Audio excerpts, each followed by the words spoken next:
All right, good evening. I just want to say the ultimate measure of a man is not where he stands in moments of convenience and comfort, but where he stands. At times of challenge and controversy, these are words of Martin Luther King Jr.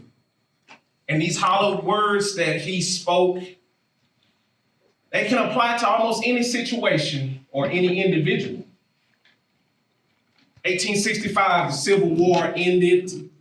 And one of the biggest questions that they had was, what do we do with these newly emancipated slaves? 1863 to 1877, the experiment of Reconstruction happened. Two of the greatest African-American thinkers in all of society, W.E.B. Du Bois and Booker T. Washington, had two different ideologies about what to do. Booker T. Washington, on one hand, said that they should learn a vocation, learn a skill. But W.E.B. Du Bois said that education, or college education, is the ultimate thing that they should learn because it's freedom versus survival.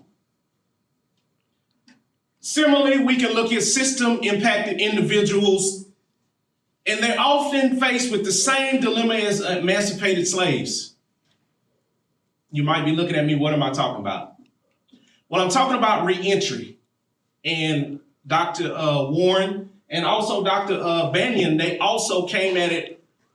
They kind of talked about a little bit what I'm going to talk about, the benefits of college and education and how, it is to reentry. So these system-impacted individuals are often faced with no housing, no transportation, also no capital, and not the necessary skills of education that they need to survive. So looking at the comparison, they are the same. You wouldn't even knew that I was somebody that came out of prison if Brandon hadn't told you. I came out of prison with $100 in my pocket. We know that, you can't even go and get a meal. That's probably 2 meals, $100. So I want to first point out that the main idea of what I want to stress is college and prison has exceptional benefits. Not saying that all education does not have benefits, but college has exceptional benefits to education. And just like W.E.B. Du Bois said, freedom. So good afternoon, my name is Tracy Williams. I'm currently the Director of Outreach and Policy for Texas Inmate Families Association. That's one benefit of me being in prison. I landed this job. I often speak with legislators, I speak with their staffs, and one of the mission statements of the Texas Inmate Families Association in dealing with families is to break the cycle of crime through strengthening families through support, education, and advocacy. Brandon already pointed out that I'm a third of the way through my master's degree in public administration, on the way to get my PhD. Why not? 25 years, my number was 733709. I did 25 years in Texas prison for my first time ever getting in trouble. At 19, I was high school grad. I was headed to the Air Force Academy. I was unsure of the direction that I had or where I was going. I had no guidance, but I was full of unrealized potential. And unrealized potential can be very troubling. I was at a crossroads in my life and I made some bad decisions. You realize that prison is a world of violence and chaos. And I had two choices. I could either go to school and show that I did have some redeeming value, or I could get into the violence and chaos and lose myself. So I chose to immerse myself in education. I got 2 associate degrees very quickly from Trinity Valley Community College. And benefit one of what this did was it expanded my worldview. It expanded my worldview into thinking of, and it made me very well-rounded. If you know anything about worldviews, is at the center of every individual is our worldview of what we think. And that worldview, on the outside, we see our beliefs. And if my worldview is changed, then my beliefs will be changed. And then my values will be changed. And the ultimate consequence, your behavior will be changed. And so if my worldview is changed, and I really want to put the emphasis on that, what I believe or what I value will change, and my behavior won't be to go out there and rob somebody. My behavior won't be to get into it with somebody and drunk driving or kill somebody.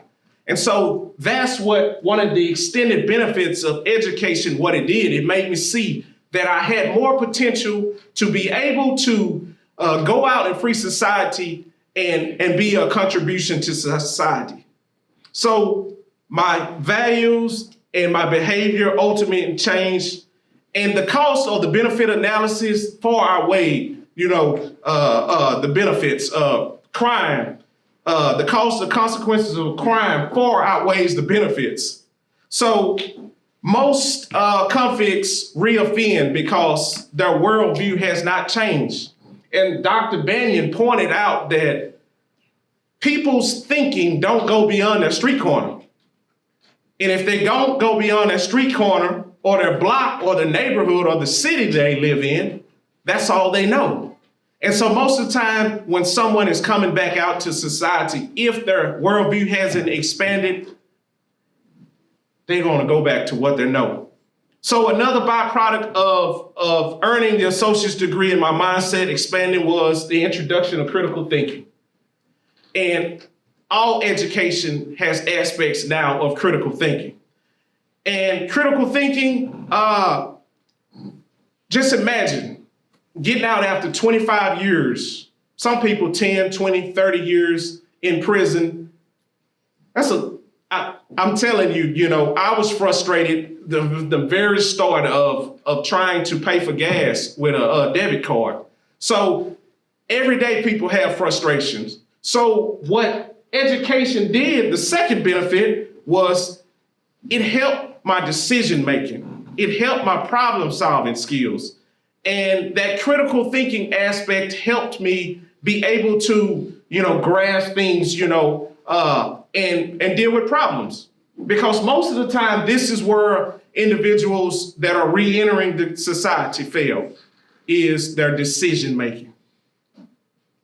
I'll never forget one of my former teachers, Dr. Johnson at TVCC. He said that he was a math professor. He said the idea of doing math problems, especially hard algebra problems, is not to make you a engineer, or a professor. It's to see if you can think. And many of you are teachers out there, and you can identify with that and helping you think. So it was just the beginning of earning those 2 associate's degrees. I found some money from the Prison Scholar Fund, continued my education, and I went to start my bachelor's degree at Sam Houston State University. I began to attend Lee College. And so it just opened up my mind because I did have a redeeming value inside. And I just wanted to be an example. But ultimately, I think while college in prison has a great value, the highest college in prison value comes from programs that morally transform individuals. And I was allowed to use the education that I received by being a part of an inaugural program through Southwestern Baptist Theological Seminary. I was able to graduate summa cum laude and get my bachelor's degree in science and go out and apply what I learned to be able to go to the largest unit in the system, the Cofield, and to apply what I learned as a Texas field minister. And the idea was to transform culture. And so moral transformation is one of the greatest benefits to education. Dr. Johnson at Baylor recently did a study where he said more God, less crime. And some of the benefits of doing this moral transformation and being able to go out and apply what I learned was creating curriculum, teaching or tutoring, creating job skills, peer counseling, grief counseling, mentoring, and of course, sharing the gospel too. And so education allowed me to be able to transition back to society. And my interaction in everyday life with people, staff, volunteers allowed me to have an engaging communication. Because if you don't have communication skills when you re-enter society, you're in trouble. Because you have to interact with your parole officer. You have to interact with everyday people every day in doing any kind of transaction. And so these benefits help one to be able to transition back to society. And so finally, I just would like to say that, while everybody talks about recidivism as being the only aspect, and we know that it is an aspect to transitioning back to society and lowers recidivism rate, education in college does that. And Brandon put up the stat that 95% of all prisoners will return to society one day. But the question you should ask yourself, legislators and everybody in the state of Texas, even the United States, should ask themselves, what type of individual do you want to release back into society? You see, rehabilitation is an individual affair, but the necessary tools and availability of resources must be in place for one to pursue rehabilitation. So ultimately, restoring prisoners to society whole should be the objective in society deemed the land of the free. So the value of college and prison cannot be missed as we seek to answer the big question, just like they did at the Civil War. What do we do with this group of people? Thank you.